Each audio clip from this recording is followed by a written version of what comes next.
All right. What's going on, my friends? This video is for month 14, day number 7. Day number 7. Okay, so Monday, August 6th. I had a nice day off on Sunday, except for working at Hodo's, of course. But it was a full day on Monday. And I had vocal production lecture and vocal production lab. So let's jump right into it. Let's check out lecture number 4 for vocal production. We discussed vocal comping. So, what are we doing? Vocal comping is the first phase of vocal editing. Vocal comping is a two-step process. First, you will audition your vocal takes. Auditioning will help you determine what takes or part of takes you want to use in your final vocal. Second, you've assembled selected takes into a perfect vocal that sounds as if the singer sang the performance in one take. The best comparison for vocal comping is to think of a film editor assembling a film with a director. They film many takes of the same scene, sometimes from different angles and sometimes with different interpretations. Once done filming, the director edits all the footage together for maximum impact.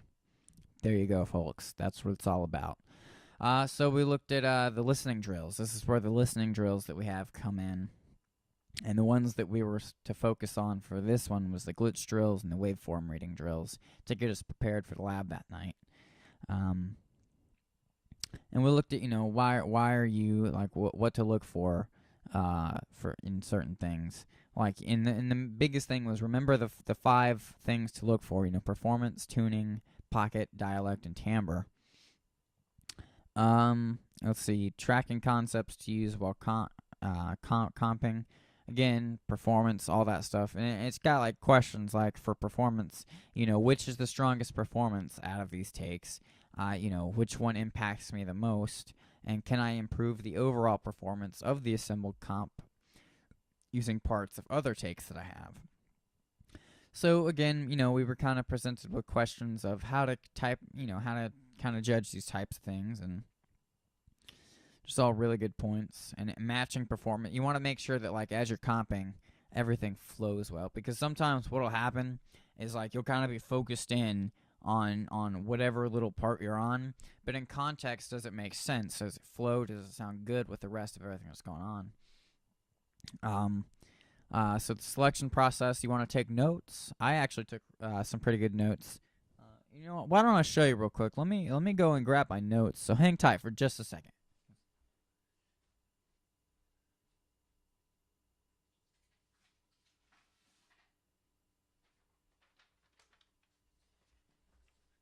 All right, so I've got here the lyric sheet for The Only Exception, covered by Rebecca Kane.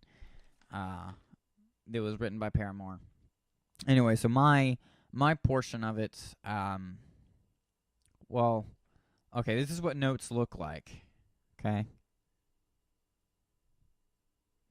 and I'll get to this sheet later and why everything is written on when we talk about lab stuff. Anyhow, so taking good notes, which are really for, like, just kind of documenting type of thing. How to read the notes. They're called producer notes. And then we looked at different ways, different comping techniques, like the old school way, the playlist view in Pro Tools. And seriously, like, we looked at a bunch of ways to comp stuff. And then, of course, there are techniques that you use to kind of, how would you say it, like, sew together. You know what I mean? It's like surgery. It's like you're kind of knitting these different audio slices together to create this, like, ultimate thing. Use of zero crossing edits. You're massaging the parts to fit in the pocket good, and then, of course, crossfades. You have to be really really good at using crossfades and such. And then even advanced vocal comp, which we kind of went into, but not really. And, the most important thing about comping is you have to be able to step away from the science experiment and hear a vocal that moves people. It's very easy to lose sight of this with all the tools we're given, but conveying emotion in the end is what we are trying to accomplish. Sometimes over tweaking can kill all the feel of the singer. So as with everything, while comping, keep this in mind. Once you've assembled the parts together, you are nowhere near done. There are still many techniques we need to explore, including pocketing and tuning. See you next module to discuss this. So basically, what we looked at had nothing to do with pocketing, nothing to do with timing. All it had to do with was selecting the best of everything that was recorded and putting the best of that together to create the best, row and line of words. And so that's exactly what we did that night in lab. Is we just spent 4 hours straight comping. The first half was tutorial based, so we had like a section, and basically we were given not these but another song. We were given the producer notes for that, and we basically just had to read them and comp exactly how they told us and edit those together. And so that was more or less the how-to type of thing. And then for the second half of lab, we basically were let loose to comp our own sessions, and that's why we had to get 4 really good takes of everything, every line that like the lead vocal and the backgrounds. We only focused on the lead vocal. We only comped the lead vocal so far. But that's where the lyric sheet came in. And within our group, we had to get with our other group members and decide which part of the song we were going to comp, because basically it's like we all were not going to be able to do the entire song. Not with the amount of time that we're given anyway. So basically we all got together and figured out, okay, who's doing what part of the song. Because, in the group, we all have the same song to work on. And so I decided I went ahead and pulled verse number 1, which has 12 lines in it. And I don't know if anyone else did, but in case, I wasn't sure if anyone else did or if we were supposed to, but I went ahead and took my notes. So yeah, I took notes, and basically those were all the takes that I decided to use. Yeah, I'm trying to peek around the corner here. And basically, like the 1, that's going to mean I pulled that from take number 1. And then here, take number 1, take number 4, take number 3. And as you can probably guess, 1, 4, 3. And it can even get down to the syllable. Like, I was trying to keep it, like, just down to words, you know what I mean? I wasn't going to go any further than that, but it can get down to, like there's some producers that are picky enough, they'll make you comp down to each individual syllable of the word, which gets pretty crazy in my opinion. But I think I did a pretty good job. Like the lab tech, it wasn't Dustin, it was actually the assistant course director, Edward. He was like, yeah, dude, there's some good notes, man. Like, good job on that. So I felt really good and proud about myself.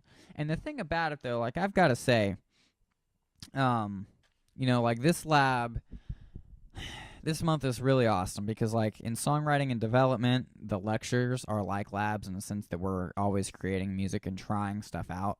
And then the lectures for vocal production, it's like Jules is a great course director. He's funny, he's interesting, he makes things make sense really well. He's not a douche.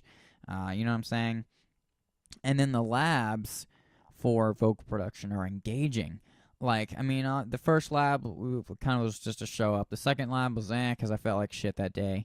And then the third lab, like, now that we're editing and Pro Tools and stuff, like, I was engaged, man. Like, there wasn't a single part where, like, I was bored. You know what I mean? Like, and this stuff takes so long because it's hard that it's like, I don't know, you work all the way up until the end of lab. You know what I'm saying? So it's not like I was just sitting there, like, bored because I finished early. And even when you finish early, you can keep working and keep practicing. And they really encourage that, and they kind of make you do it anyway. But, yeah, the thing is I was engaged. I was having fun. I wasn't bored. I was into it, you know what I mean? And I was sitting there editing, and I wasn't sitting back in my chair or anything. Like, I was up, and I was like, I was into it. Okay, sorry if that was kind of weird, but anyhow, yeah, I was into it. So that's kind of one of the things that makes me kind of rejuvenated, kind of re-inspired, reignited, you know what I mean? And also, I've been getting, like, just within the past couple days, man, like, lots of you guys are kind of just giving me feedback, and people are subscribing, and people are leaving comments and sending me messages and stuff. And so, like, I'm kind of getting, again, re-inspired. My spark is kind of reigniting for my education here, because for a while, especially with last month, man, it was fucking stressful. Like, I'm not gonna lie. And I mean, I don't cuss too much on these videos. I try to keep it as family friendly as possible in case you never know. But I mean, that lets you understand the intensity of how stressful session recording and music business was. And apparently this month he's like so nice, and he's not even anywhere near as a jerk as the guy was for us last month. I don't know what the deal is, but um yeah, apparently the guys this month have it way easier than I did. Um but I'm just glad I made it through this class, or through that class session recording. I did learn a lot, and it was a good experience and all that, but it's like now it's just easy. You know what I mean? I think it was one of those things that was just meant to make everything else seem easier and better. Because I'm just happy now. You know, I'm not as stressed. I'm doing things, and I don't know. It's great. But anyway, guys, for now, I'm gonna go ahead and cut the video. I guess that's kind of my way of trying to end the video and stay on track here. And hope you guys are liking the videos. And well, I know a lot of you guys. I've only, the cool thing about this is like no one has given me bad feedback. Like my mom was like, "Don't say so much." So mom, I love you. You're awesome. You're my mom. But I'm just saying, you know what I mean? Everybody else, aside from my family doesn't count. Like, if you're checking out the videos for the school, that's what's up. You know what I mean? Because that means you're proactive, you're looking into it, you're investigating. I commend you. You know what I mean? Because I did the same thing. So I'm just doing lots of videos to help aid that. Because I know a lot of other people kind of make videos, but it's not like, you can't really, in my opinion, you can't like discuss what you do in a full month with one 10-minute video. You know what I mean? So, I mean, that's just my opinion. And I figure I've got the technology. Why not? So, hope you guys dig it. And I'll see you next time. Take it easy. Subscribe and all that if you want. Ask questions. Say hey to me if you like. Or even if you see me around campus or whatever. That's cool too. You'll always see me by the hat. You can probably recognize me because I wear this thing all the damn time. Anyhow, I'm out. I'll see you guys next time. Take it.